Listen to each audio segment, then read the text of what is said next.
So this week's poem of the week is Snowdrop by John Clare, a romantic poet, I guess you would generally call him, 19th century poet, nature poet chiefly. I'm sorry for my voice, by the way, I've been ill. And this is, well, snowdrops are just blooming here where I live in Durham. And I wrote my Substack about it this week, actually, about snowdrops. Oh, well, one of my items was about this poem and about that kind of odd proto-spring, not quite false spring, it's later than false spring. Is the things beginning to change. You get a couple of warmish days. You see the snowdrops coming out, and sometimes that may even be amidst literally the snow. This year it was not. But yes, I thought this is a really interesting contrast to what we did last week to Robert Penn Old Time Childhood in Kentucky. Clare, I mean, one thing that's similar, pardon me, is that Clare and Penn are both rural writers in the sense that their background is rural and they have certain rural interests. But their lives were very different. Penn was a successful academic. He ended up at Yale. He was the American Poet Laureate, the first Poet Laureate of America, indeed.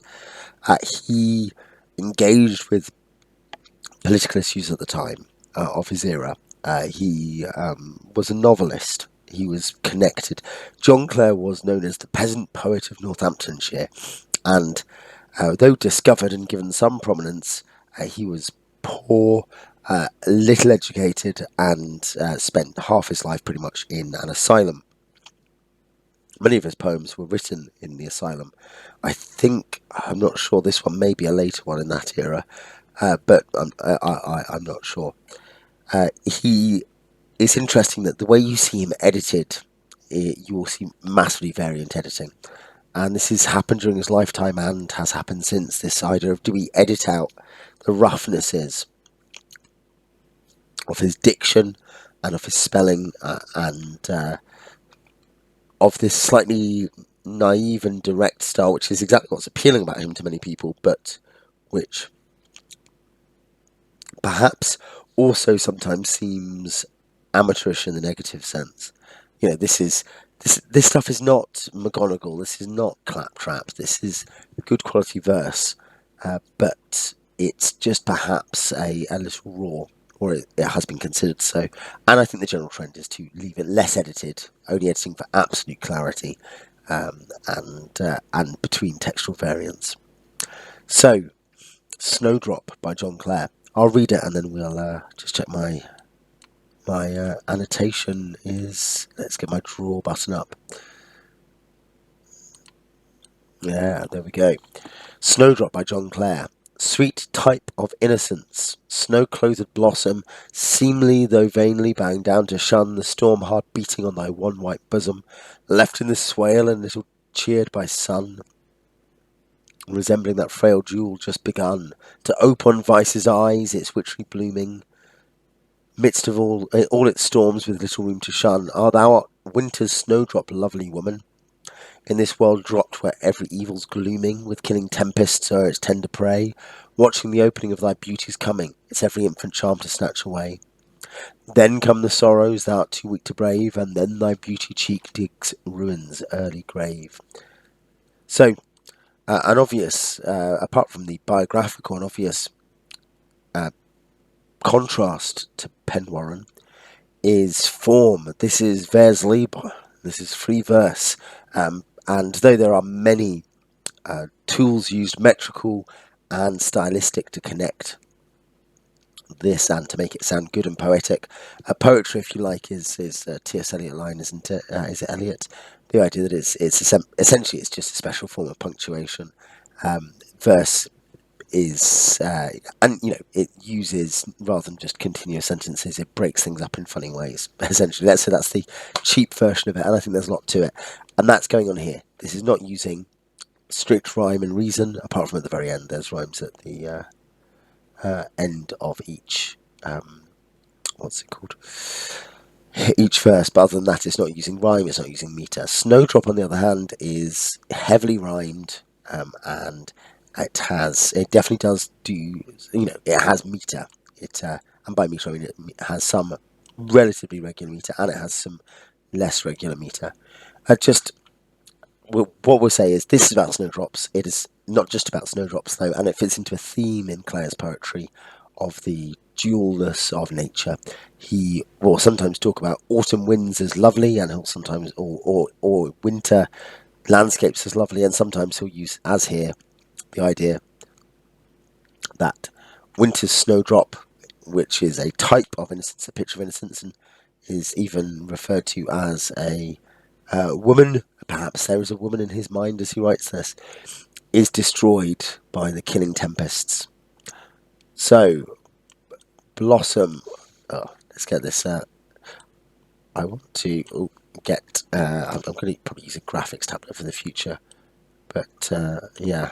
Sometimes the mouse sometimes decides it's going to misbehave. So you got A, B, A, B. What I mean is blossom and bosom, possibly blossom and bosom, or blossom and bosom. His pronunciation will not be my pronunciation. Rhyme: shun, sun, begun, be, blooming, see, shun, be. That is, of course, the same there. That is, a repetition. Woman is woman, perhaps also supposed to be, almost certainly. Glooming, C. Pray, D. Coming, C. So either we have false rhymes here, or they're meant to be half rhymes. Blossom and bosom is a reasonable assonance, but probably it's something where a mixture of poetic diction, inverted commas, the expectation of the forcing of a word to sound slightly different to its absolute natural form, but also Clare's own accent is going to make those work. So, woman, shun, sun, woman, for instance. Blooming, glooming, coming. That might be more like blooming, gloaming, combing. Away, we're back to D, and it's E and E. Now we can look at how many lines there are. We can see it's regularly rhymed. 1, 2, 3, 4, 5, 6, 7, 8, 9, 10, 11, 12, 13, 14. So we know it is a sonnet, or rather, we can suspect it is a sonnet. Let's put it that way. It is basically a sonnet. Its meter is odd for a sonnet, but it has a possibility of the sonnet form. It's interesting because of the fact its B's run so late. But its C has started. It doesn't fit kind of in an absolutely neat way some of those classic octet sestet forms, for instance, or sestet couplet. By that I mean, the number of lines that go together into a subverse with rhymes. This is thoroughly linked through. I mean, this is not novel to Clare, you understand, but it is something where he is playing with the rhyme scheme quite a lot, and you see the fact that C first emerges on line 6 at a point where there is no subverse. By that I mean there is no here. It's not ending there at the end of a sextet, leading to another one. This is just all one continuous one with the obvious breaks being here and here. So you could have an octet and a quatrain, but C has already started, so it's already referring back to that, and that means that would have no rhyme internally. You can see there's actually some complexity here. As I say, it's not novel by any means, but Clare was not simply an uneducated moron who had a gift for good rhymes. He understands what he's doing. Now, one of the other things that is complicated by knowing, unless someone has reconstructed fully, and no one has, there's just speculation you get about his exact accent. The meter is not pure if it's a sonnet. A sonnet should be an iambic pentameter. An iamb is a foot, like a subunit of sound of two syllables, basically. So iambic pentameter should be, there are 5 iambs. Now, actually, this is blank verse. This is Shakespearean verse typically, and also Spenser and others used it a lot. Iambic pentameter, blank verse doesn't rhyme, hence why it's blank. But iambic pentameter is this rhythm, and I talked about it a little bit in terms of natural rhythm. Iambic pentameter is the poetic rhythm, if you like, that matches our own speech in English. It is, and it's interesting here when I'm thinking about Anthony Ezelin translating Dante, talks about how trying to translate the whole of the Commedia into English terza rima, which is the form that Dante uses, which really suits Italian. He finds he thinks it's going to be. He doesn't do that, and instead he uses more familiar English form, i.e. in pentameter, and he'll play with that and shorten it and lengthen it, but he translates it into an English form, a more typical English form. So sometimes with rhyming intact, sometimes not, just so that it's more familiar to our tongue. But yes, if we just count, so sweet type of inner sense. Now there's no syncope, there's no contraction here, where there is, say, here, one syllable rather than over. So we know that innocence, though you could imagine some of this might be contracted. We have no evidence. Here it is, cheered. There's none. Cheered rather than cheered. Sweet type of innocence. So 1, 2, 3, 4, 5, 6. Snow clothed blossom or snow clothed. 7, 8, 9, 8, 9, 10. So this is 10 or 11. So 10, that fits. 11, if that is clothed rather than clothed, it doesn't fit. The typical meter. Seemly, though vainly, 5. Bowing, 7. Down to shun, 10. The storm hard beating, 5. On thy, 1. White bosom, so we're up to 11 there, are we? The storm hard beating, 5, 6, 7, 8, 9, 10, 11.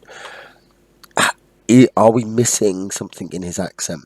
Probably not, in fact, here.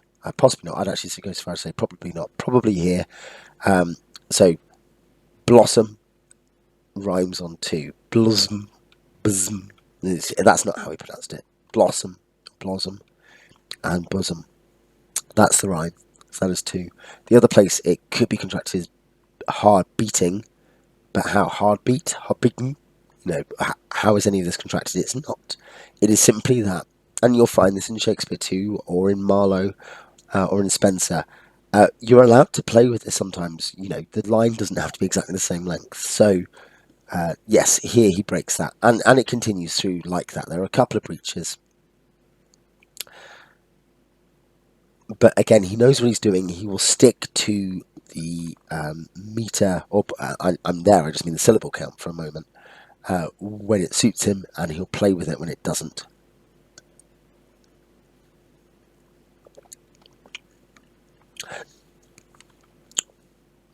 We will also find, so sweet type, in that case you can kind of imagine, this is unstressed, this is stressed, and iamb is essentially 2 syllables. Well, one is unstressed, it is not the emphasized syllable, and one is stressed. Sweet type of in o sense.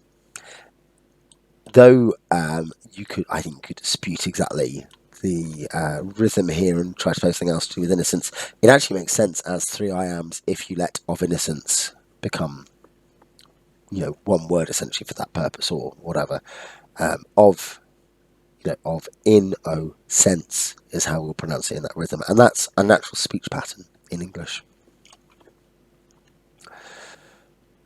So, having done this kind of stuff, that I think it helps us understand that John Clare, the peasant poet, is not a moron. He is not a simpleton. He's a very bright and thoughtful guy, and he knows the forms and he plays with the forms. He goes for a complicated rhyme pattern rather than a very simple one. He goes for he knows how to use the meter, but he will play with it when he wants to. And he uses, as I say, he uses techniques to help us. And they may seem hackneyed or old-fashioned because they're so heavily used. Cheered. That's not a particularly nice one. That, too weak to brave. It's one you could almost only get away with in iambic pentameter, I think. But here, as I say, let's return to that thematic point. Let's spend a tiny bit more time on that for the last few minutes of this. As I say, and I in my Substack I talk about this in more detail, this dualness, and you compare it to Wordsworth, who talks about nature uh, being full of a vital spirit and at some level kind of a divinity. Is pantheism, and for Wordsworth that matures into a fairly orthodox Christian religion indeed in his later adulthood. For Clare, there is the real sense that nature has a darkness to it. And it's funny because in some ways I think people might say, well, it's very unfair to have a John Clare poem that you're discussing that is dark. Why not say how much he loved nature? He did, he is such an observer of nature. Read his bird poems. He knows these dozens of species of animal. He knows their habits. He knows what the risks to them are and what their song is and how they deal at different times of the year. He knows flowers. And this is very lovely. But I think, whereas for Wordsworth, though, he can observe the darkness in nature. But you also think daffodils are I wandered only as a cloud. A point there, not the point, but a point in Westminster Bridge is that he is comforted in later years by daffodils. Sorry, I wandered only as a cloud. He's comforted by daffodils because they're this sign of power and beauty in nature and order. And in Tintin Abbey, lines composed above Tintin Abbey, which, by the way, having been to the kind of spot he might have been just last year, just autumn last year, it is this striking vista out across the Wye Valley. Seeing these ruins, albeit in this kind of rather slightly more modern town, but this idea that he is up on this hill, and the hill he probably climbs is a steep hill. On the English side of the border, very steep hill, and has this great view, and you're surrounded even now, it's natural enough despite being so heavily trodden. By that I mean that you can't completely overwhelm nature, no matter how much walkers can wreck a lot of stuff, but moss still grows. And you're overwhelmed by it, and you can see that he's saying, look, daffodils come for me years later, and as I remember Tintin Abbey, because it's a memory of this experience, him thinking about it. He's composing it about his previous feelings as well. He does some of this in the Prelude, Wordsworth, as well. But he thinks about the fact that there is this spirit that enlivens and moves through nature. And Clare will sometimes talk like that. His Autumn Winds, that has some of that tone. And certainly many animal poems are so in love with the animals. But here, and in other poems, and I think of the Yellow Jackhammer's Next, or is that his name? There's a good bird poem. I mentioned it in the Substack. You can check the details there. But he talks there about the fact that, this is lovely. Look at how lovely this is. Oh, I see him by the bridge. Oh, he's so pretty. Oh, he's singing. Oh, they're making a nest. Oh, this is lovely. But snakes come and snakes, grass snakes presumably, come and eat the eggs. So that's sad, isn't it? There's this thing where he deflates his own, what we would think of as natural romanticism, which we so associate with the lake poets. And here we have the same. It's a type of innocence. Snowdrop. The Snowdrop shows to us human innocence. It is a picture of innocence, and it is, it acts properly, seemingly, though vainly bowing down to shun the storm are beating on thy worn white bosom. The winter storms, the late winter storms which whip around and ruin stuff, isn't a swale. This is something that I remark, actually, struck me, that when thinking about the deruralization, the urbanization of humanity, particularly in Western countries, that swales are a part of developed landscapes, particularly of humanized rural landscapes. You can't have a natural swale.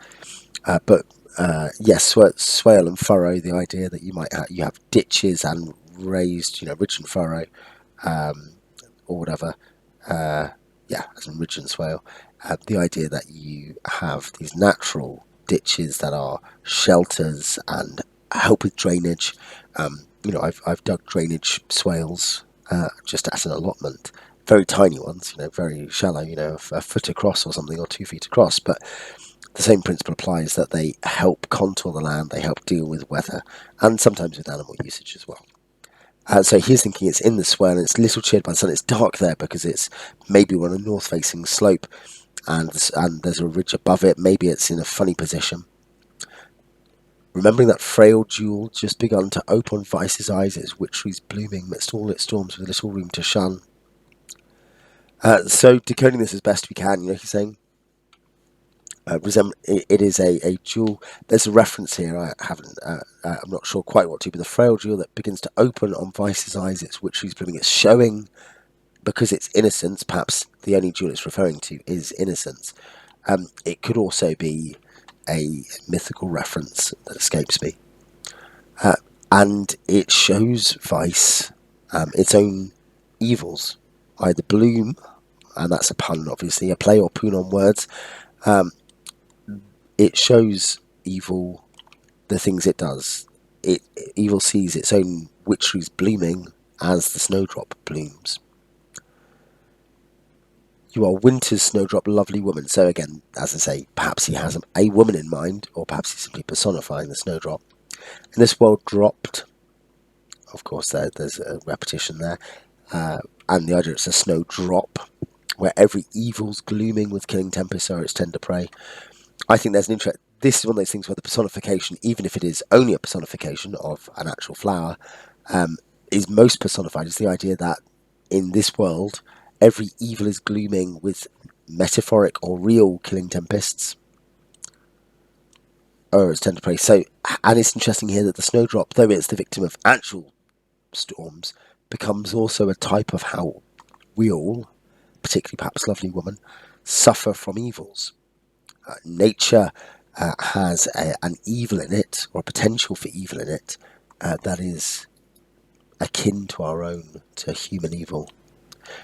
Type being the idea that something which is the picture and pattern of another thing. And the other thing, the antitype, being, if you like, the real thing we're talking about sometimes in typology, in interpretive history. Watching the opening of thy beauty's coming, it's every infant charm to snatch away. So evil is looking at the beauty's coming, and it wants to snatch away the infant charm. And so with the snowdrop, so elsewhere in the world. Then come the sorrows thou too weak to brave, and then thy beauty cheek digs ruin's early grave. The snowdrop dies in the storm, and this storm represents a wider human experience. But this is not Clare idly. This is the great observer of nature. He is not simply idly saying, "Oh, look at the pretty white flower. It's like innocence. Isn't that nice?" He's saying, "Look, the way in which we see those, like, it's a bad spot, and we see it suffer from winter storms.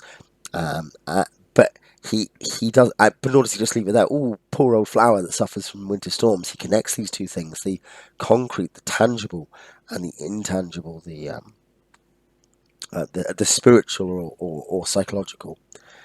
And though it may seem in some ways, I think very often when people come to these kinds of poems, they either, because they're the kind of poem that's familiar to them in a positive sense, they're like, great, I like this kind of poem that's easy. I don't mean that in a critical way. I just mean it's easy because I understand it's saying something nice.